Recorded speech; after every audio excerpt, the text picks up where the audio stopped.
Saturday morning, and as you can see, I am in the car solo. Of the Toys R Us, Babies R Us right now. It's one of those, like, the Babies R Us is inside of it, so it's not that big, of course. But they actually had the correct size shoes for these, like, nice little Converses, like baby Converses, that don't have a super hard bottom.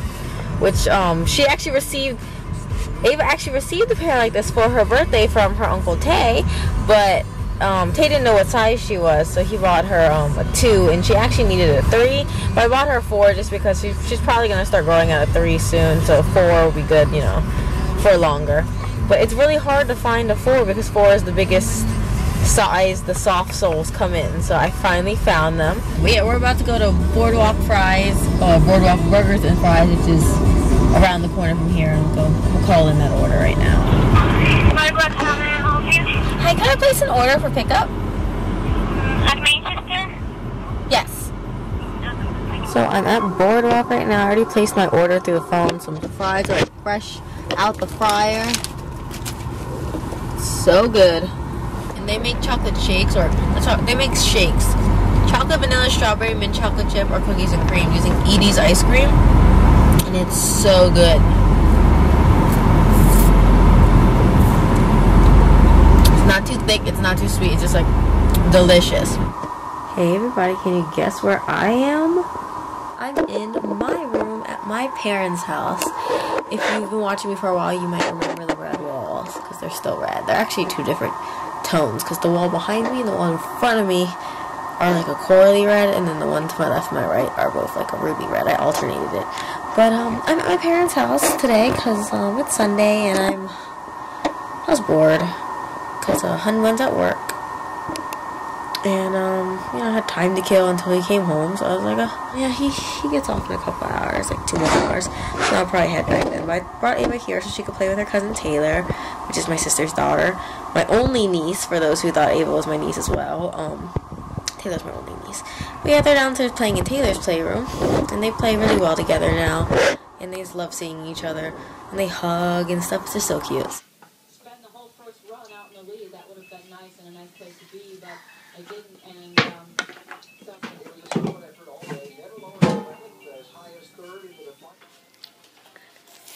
say hi, Taylor.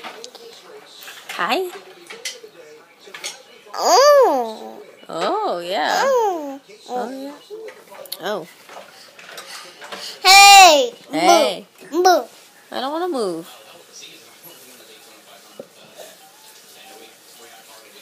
Is that a hat?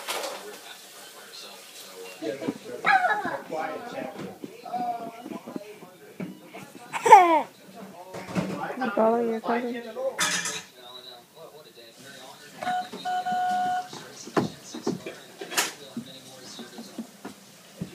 Take a guess what I'm doing.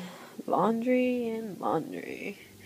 Just gotta fold all this stuff. There is our big bed down comforter, like sitting on the ground because I had to wash like the cover of it, which is right here.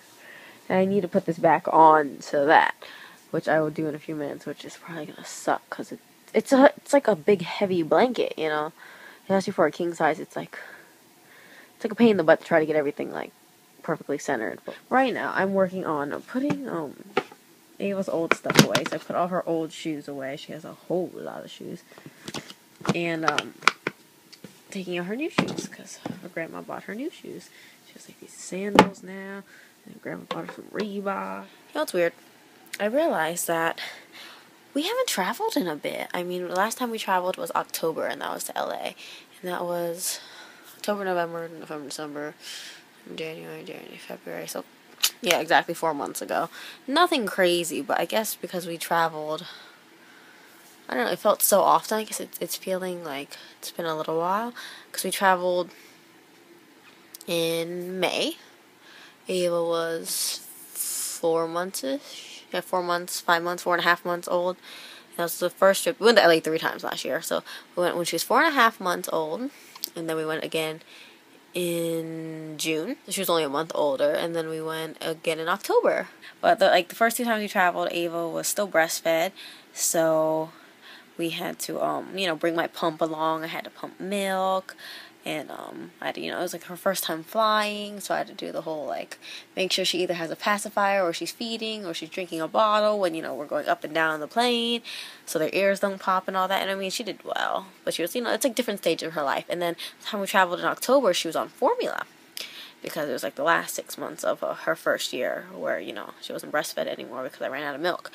And that was like a different experience, like having to not worry about pumping every 2 hours and such and such, and worrying about like, I guess, I don't know, it's just different because during IMATs, like I was worried she'd get hungry. Of course I was there, and she was there with her dad in a stroller and all that, and she did good, but I was like, when they're breastfed, it's sometimes more of a worry, like time constraint, or especially if you're pumping and stuff too, you want to make sure you have somewhere to plug in your pump.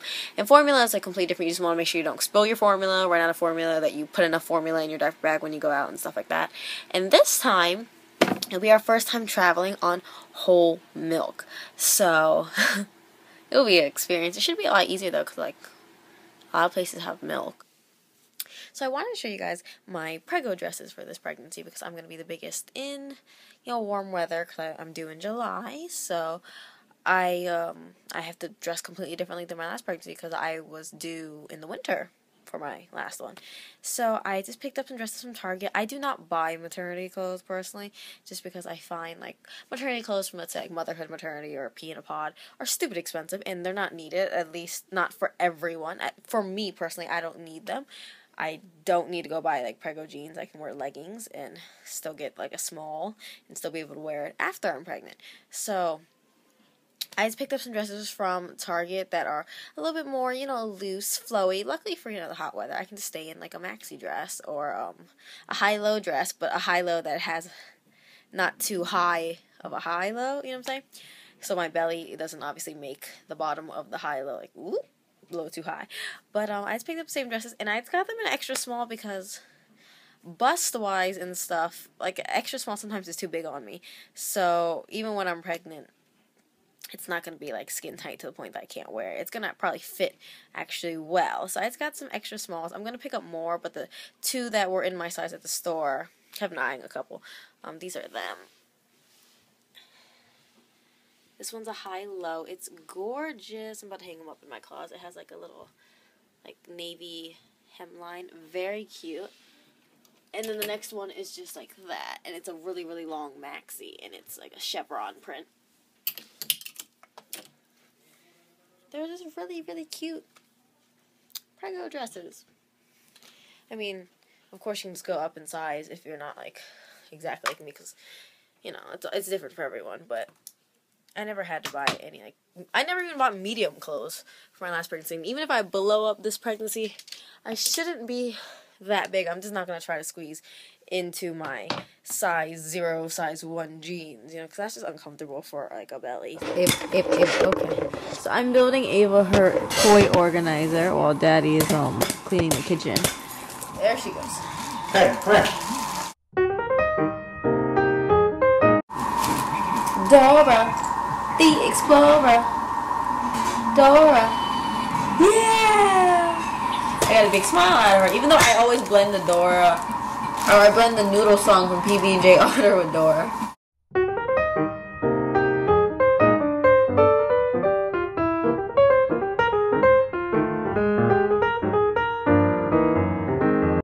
So Ayva is enjoying her bottles got changed, and we being me and Hunbud, redid her whole playroom.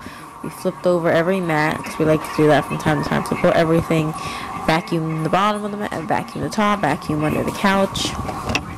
We also stuffed stuff under the couch so none of her toys could roll under anymore. And we just reorganized her toys, took a couple out because it was like some of the smaller ones she got tired of, but a lot of them are still in. She has this new bike that one of her uncles opened today for her, but she's enjoying that.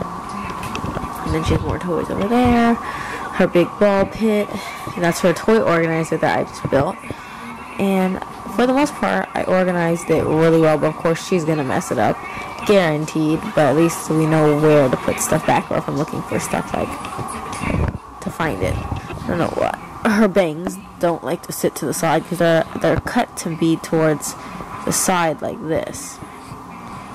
But for some reason her hair likes to stay forward. With the balls and the cubes and all the fake food, stuffed animals and books, the mega blocks, honey bun made spaghetti, and now we have, oh, I guess we're not they're on the oven yet, but we're making cookies because it's not cookie. So I just put Ava down in her ball pit because she was getting a little fussy, but now she's just playing. So it's her first molar, so it's just worse. So much worse than any other tooth that she's teethed. She's been kind of cranky and fussy lately. But I was just about to do these scratch-offs that Hunbun got me at the grocery store last night, because he knows I love scratch-offs. So he sometimes surprises me with these. And I went all the way downstairs because I couldn't find a coin, and I was like, you know what, screw it, I'll do what I usually do. I'll just use our car keys. And I typically just use the Range Rover's one because it's kind of flattish. Only thing that I would say is super exciting is that there's only 2 more days till baby number 2's gender is announced, or we're gonna go to, you know, the doctors or Kaiser or whatever you want to call it, for the big ultrasound. This is like the big one, like, because they do ultrasounds, you know, on regular appointments sometimes where they just check the heartbeat using like a heartbeat monitor, but this is the big long ultrasound where they do all the measurements of like every body part of the baby via ultrasound, like the head and all that, and just to make sure everything's good and gravy. I don't really think they're gonna let us record during it because it's a really dark room too. It's like super dark. The only lighting is from the monitor of the ultrasound, so I really don't think they're gonna let us record. I don't know. It's like some doctors just don't do it for insurance purposes. Like, don't let you take videos, but you can take pictures, and they print you out pictures too. So of course we'll have pictures to show you guys afterwards. But I'm probably gonna record my pregnancy vlog that day, my 5-month pregnancy vlog, because I'm 5 months this week officially, and yeah, so I'll record that when I get home from the doctors. And then I don't know, I've been trying to think of girl names, but not so much because girl names give me a headache. We still have a boy's name picked out from when I was pregnant with Ayva because it's easier to pick out boy names than girl names because there's just so many options for girls, so many spellings and so many pronunciations. It's just, it's stressful. So I don't really want to pick a girl's name until I know it's a girl or not. But you know, we're all hoping for a boy this time around. But regardless, like I said, it's fine if it's a girl. It's okay. At least she'll have plenty of stuff. But yeah, we'll see. So look forward to a pregnancy vlog uploaded either that day on the 28th or the 29th if I'm running behind. But I'm gonna try to get it up on 28th. I'm gonna try my hardest. It'll probably be nighttime on 28th, but we will get it done. So I started scratching and bam, already one number has hit, which is for $15, and the scratch off's $10 itself in value, so not too shabby. For the second one, I won double of $10, right? Because it says reveal the symbol when double the prize shown, so I won 20. Luckily, we won on both.